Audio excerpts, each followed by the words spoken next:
The Omicron variant has wreaked havoc on the school system, causing them to close due to low staff counts, which limited bus drivers, teachers, and other administration having to sub, and the increase in student absences. During the surge, many students either contracted the virus or were sent home due to the exposure.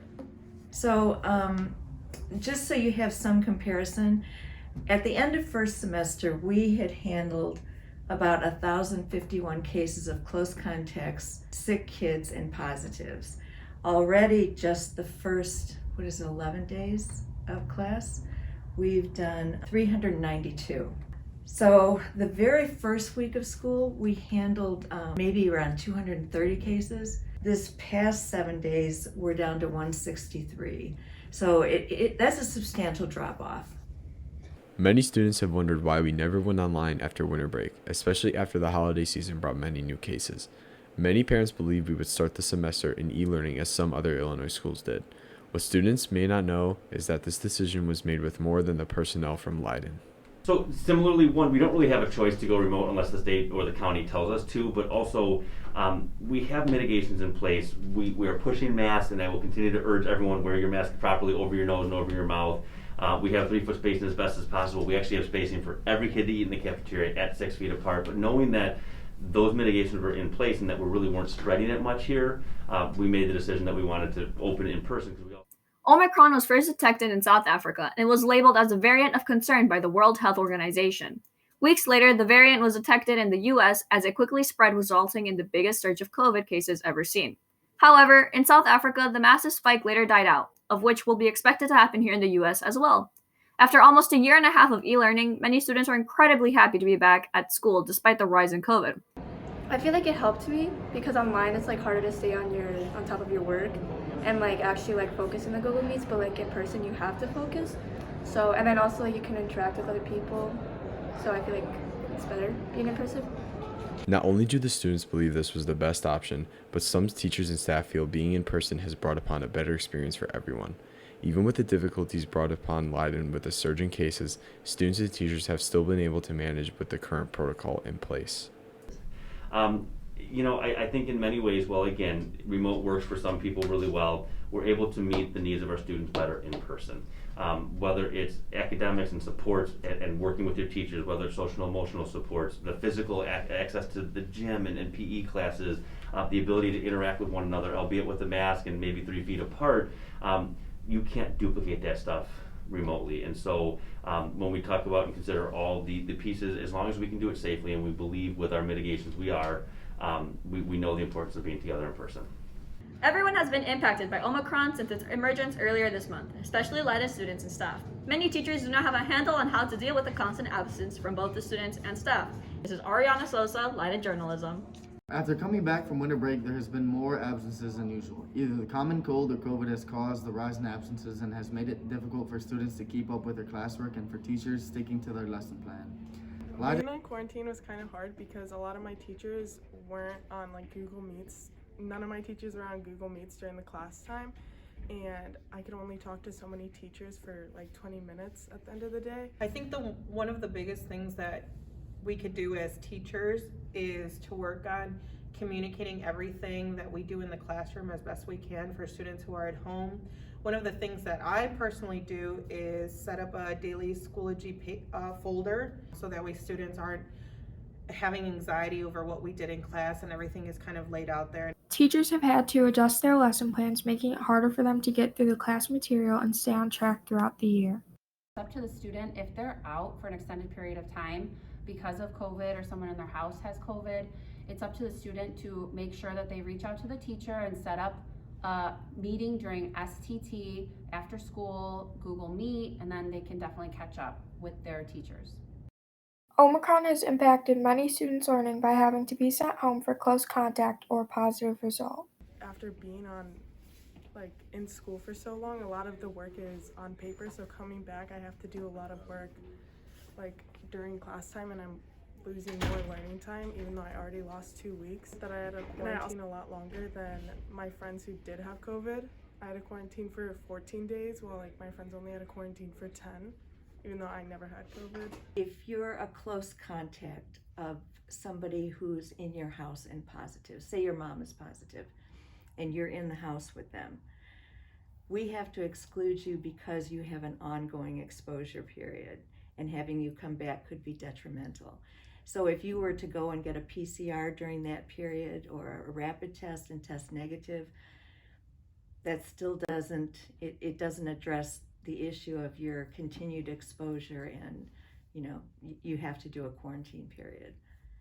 Leiden has taken measures given by the state to try to make it as safe as possible for everyone to be able to be in person and learn. Over the pandemic, there's been an increase in anti-Asian hates, ranging from verbal taunts to full-on assaults. Historically, when tragedy has struck the U.S., people tend to show hatred toward another race. They become xenophobic. For example, in World War II, the U.S. has put Japanese people in internment camps. And now, with the rise of COVID, people have been using Asian people as scapegoats. Stop AAPI Hate, a national coalition that has become an authority on gathering data on racially motivated attacks related to the pandemic, received 9,081 incidents reported between March 19th and 2020 and this June. Some of our very own Leiden students have gone through such experiences. Yeah, I have been a victim of Asian hate, and I know several of my friends have been victims of Asian hate. My friend, he worked at McDonald's, and they messed up a customer's order one time, and out of nowhere she just started being racist and told him to go back to his country. And he had the right to just say yeah, we're not going to tolerate that. So he declined her order and everything. It was when I worked at Wendy's. One of my coworkers would make fun of Asians, and he would make Asian stereotypical sayings. Mainly when I go out with my friends who are also Asian, I've had people squint their eyes at us, or sometimes even call us some slurs. In one instance, my friend, she was waiting for her mom to use the bathroom, and while she was waiting, some other group of kids just came up to her and then started making really racist remarks that you would typically hear from other people. My family, while they were driving, this dude tried to hit him, I think, and he rolled down the window and started saying Asian slurs and said to go back to your country too. Even though this still goes on, there are some ways to combat Asian hate. I think what we need to do is really start to look at, really talk to people about their experiences, what we're doing right now, and really see what our experiences are like, and then see what we can do about it. I think for me, the best thing to do about it is probably just to really start monitoring what we're doing on social media, because that's a big area for what's going on with social hate, Asian hate, sorry. To make the Asian communities more safe, I feel we should, schools should educate about Asians more, or cultures in general. This is George, James, and Nicole signing off. The Leiden Community Scholarships are officially open. These 31 local scholarships giving out more than $40,000 are open to only Leiden students, representing a better chance for free money than larger national scholarships. I always tell my students any free money is good money, even if it's just to cover books or fees or any other kinds of expenses. And the awards vary from about $200 all the way up to $5,000. So that's a nice chunk of change potentially for your school expenses. Scholarships vary from some that require specific GPA, others really do not. So if you think your GPA is not really high and you won't be awarded any scholarships, that's not necessarily the case. There are scholarships really for all seniors at Leiden. Many of these scholarships keep the community involved with the school. The Domingo Faustino Sarmiento Scholarship was started a couple of years ago by a former Spanish teacher, Senora Porro. Used to teach AP Spanish for many, many years here at Leiden. She was one of the people who started Teatro Leiden, which is which allows students to put on plays in both Spanish and English. And when she retired, she decided to fund scholarships for students who have either taken in the past or are currently taking an AP Spanish class.